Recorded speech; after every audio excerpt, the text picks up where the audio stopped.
mukatambi k'obuseegu kekuleetedde olunaku olwaleero ye mwana muwala Omunakenya Alicia Kanini.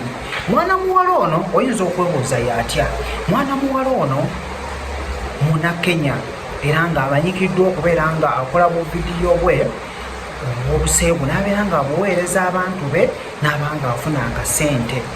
Era nga omwana ono alinga ono mwana muwala Gilosha Dawotabe naye bw'atyo bw'ali. Mu katambi kano ak'obuseegu bw'onookalaba ojja kuseka kubanga kasesa.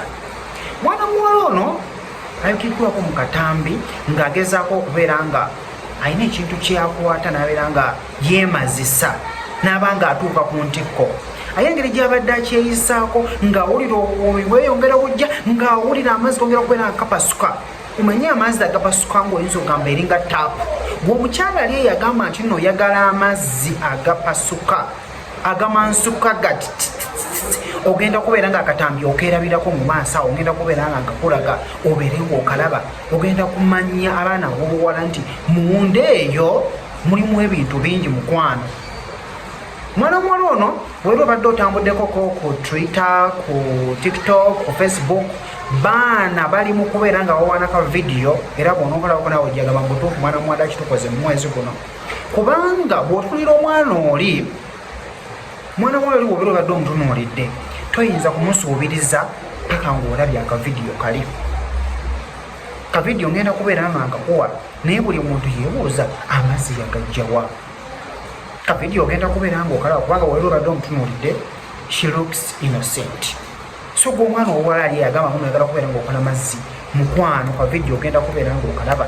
Ojja kubeera ng'olaba kubanga alina engeri gy'abadde yeekwatirira ati nga yeeyisaako ekintu ekyo oba nkiyita ntya simanyi nakumanya, ogenda kubeera ng'okiraba paka wawulidde ng'obuwoomi bumuttaye n'agweri n'asigala ng'era akyali mu kyeyisaako bw'ati ng'eno amazzi bwe gapasuka gati. Ogenda kubeera nga akavidiyo okerabirako. Lwaki njogera bingi kambeere nga nkakuterako obeere ng'okalaba. Subscribe nga bw'obeera obadde olumye teweerabira kubanga bingi ebinyuma anti byomwagala. Nze nakugamba wano buli kimu nja kubeera nga nkikutuusaako. Ebyokuyiga bingi, gezaako okubeera ng'ofisaayo akadde bambi obeere ng'oyiga. Ate bw'obeera obadde olina ky'olabye bambi ozaako obubaka n'obeera ng'obuuza ky'obuuzizza, nja kubeera nga nkuddamu. So kyonna ky'obuuza mbuuza. Kavidiyo bw'oba obadde okaagala kasabe nja kubeera nga nkakuwa. Oba okitegeera nja kubeera nga nkuwa ennamba yange ya WhatsApp ate obeere nga okola ki nga okafuna. Mbeere bulungi, mbaagala nnyo, mwebala okunjagala. Tukyawera tukyabuzayo kawakitayimu kafe kakyabulayo tubuzaayo 8 bambi mubeereeko tubeere nga tukola ki vidiyo girabe obeere ng'ogimalako obeere ng'osanyuka ate tubeere nga tubeera nga tukola ki nga tunyumirwa. Mbeere bulungi, mbaagala nnyo.